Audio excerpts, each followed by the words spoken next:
The morning sun rose gently over the small Nigerian village. The air was filled with the sound of birds, and smoke from cooking fires rose into the sky. That day was like any other, until a stranger walked in. He was tall, young, and handsome. His skin was smooth and his black hair shone under the sun. He wore simple clothes and carried a Bible in his hand. His name was Father Isaiah, a Catholic priest from South Africa. The church had sent him on a missionary journey to help the people of the village. The children followed him, curious and excited.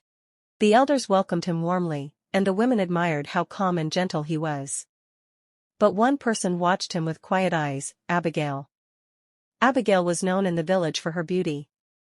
Her caramel skin glowed like honey, her big brown eyes looked like they held hidden stories, and her smile, when it came, could brighten even the darkest day. But Abigail did not smile often. She carried a heavy pain in her heart. Years ago, when she was still in school, she had returned home one evening to find her house burned to the ground. The fire had taken her mother, father, and brothers. From that day, her world was never the same. She lived with her father's younger sister, Aunt Grace, who cared for her, but the sadness never truly left. Isaiah noticed her in church on the second Sunday he preached.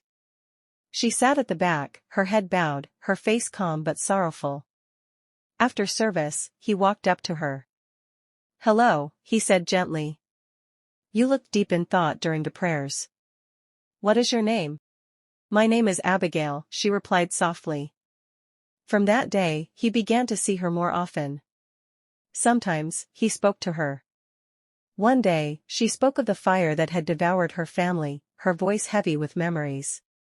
As the words sank in, a quiet sorrow gripped him, and his heart ached for her loss. From that day on, he made a mental note to always check up on her. He gave her scriptures to read, told her stories from the Bible, and reminded her that even in pain, God still loved her. Slowly, her heart began to heal. She started visiting the church more often. She even laughed sometimes when Isaiah told her funny stories from his childhood. But what neither of them noticed at first was something powerful growing very fast between them. It was something that both comforted and frightened them. It was love. Abigail felt it in her chest whenever she saw Isaiah. Isaiah felt it in his heart whenever Abigail smiled. Both of them tried to ignore it. Both of them tried to pretend it was not there. But love is a fire that cannot easily be put out. And in that small village, under the African sun, a forbidden story was just beginning. Abigail was changing. The girl who once walked through the village with a quiet, heavy heart now smiled more often. People noticed. Aunt Grace noticed. Even the children at church noticed how she laughed whenever Father Isaiah was near. Isaiah continued to give her scriptures to read every week. "God has not forgotten you," he would say gently. "Your pain is not the end of your story." His words became her strength. She began to pray more, to hope more, and for the first time in years, she felt alive. However, a quiet turmoil lingered in her heart, the forbidden feeling she nursed for Isaiah. She had fallen in love with the priest, and no matter how hard she tried, she could not reign in her heart. Every time she saw him, her heart raced. When he smiled at her, it felt like the world lit up. She tried to push it away, but the feeling grew stronger. And when she looked at Isaiah's eyes, she was almost sure he felt the same. Isaiah fought hard against it. Every night, he knelt by his bed and prayed. "Lord, take these feelings away. I am your servant. I cannot fall. Please, take this burden from me." But the more he prayed, the more his heart betrayed him. He began to notice the softness of her voice, the light in her smile, and the sadness that slowly faded whenever she was with him. Days turned into weeks.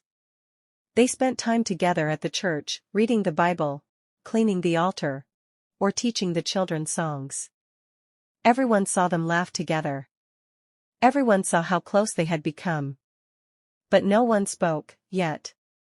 One quiet evening after service, Abigail stayed behind. The candles flickered, and the church was silent. Her hand shook as she turned to him. "Father Isaiah," she whispered, her voice trembling as though the words themselves might shatter her, There's something I need to tell you. He turned to her, his gaze steady. Go on, he replied softly. Her chest rose and fell, her courage wavered, then broke free. I love you, she breathed. Before reason could catch her, she leaned in and pressed a quick, desperate kiss to his lips. Isaiah froze. His heart hammered violently against his ribs. For a fleeting second, breath deserted him. Then, as if waking from a dream, he pulled away, his voice low, torn between gentleness and restraint. Abigail, this is wrong. I am a priest. I cannot. But as he looked at her, he saw the truth. He loved her too. He could see it in the way his heart ached when she was sad, in the way joy filled him when she smiled. Abigail's eyes searched his. She knew. Deep down, she knew the truth, he felt the same. They said nothing more about the kiss. But from that day, they could not stay apart. They worked together, prayed together, laughed together. Love ran quietly between them, strong and forbidden. And though they tried to bury it, the fire only grew hotter.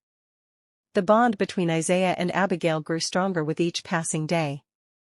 She was always in the church, helping him sweep the floor, arrange the benches, or sing hymns with the children. Whenever people saw her, they also saw him. At first, the villagers thought nothing of it. Father Isaiah is only helping the poor girl, some said. But with time, whispers began to rise.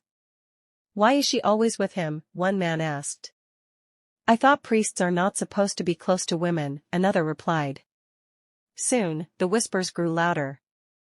The elders began to watch carefully. The women frowned when they saw how Abigail's face glowed whenever Isaiah spoke to her. The children teased her, saying, You are always with Father Isaiah. Isaiah noticed the looks. He noticed the stares. He prayed harder, begging God to give him strength to keep his heart pure. But his feelings would not leave. At night, he tossed in his bed, thinking of her smile. During the day, his hand shook when she brushed past him. One afternoon, Abigail sat with him outside the church, the cool breeze blowing gently.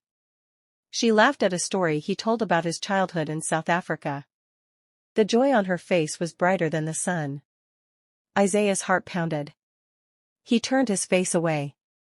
He wanted to say, Abigail, I love you too, but he bit his tongue. He knew it was forbidden. He knew he could lose everything. But Abigail could see it in his eyes. She had always known. The villagers' suspicion grew until one day, a group of elders gathered to write a petition. They claimed Isaiah had broken the holy rules. They accused him of having an affair with Abigail. The petition traveled quickly to the church leaders. Weeks later, a letter arrived. Isaiah read it with trembling hands. His heart sank. The church had decided he was to be sent back to South Africa. When Abigail heard the news, she broke down in tears. No, it cannot be, she cried. She clung to him, her whole body shaking. You cannot leave me. Isaiah held her gently. His own tears fell, but he spoke softly, Abigail, I must obey. I have no choice. The day of his departure came too soon. The whole village gathered at the dusty road to see him off. Some were silent, some were cold, but Abigail stood apart, her heart shattering. On the plain, Isaiah pressed his face against the window, whispering, Lord, forgive me. But my heart is with her. He left, but his soul remained in that village, with Abigail. The airplane wheels touched down in South Africa, but Isaiah's heart was still in Nigeria. Every thought, every dream, every prayer, it was all Abigail. He tried to continue with his priestly duties, but nothing worked. His sermons were empty, his prayers dry.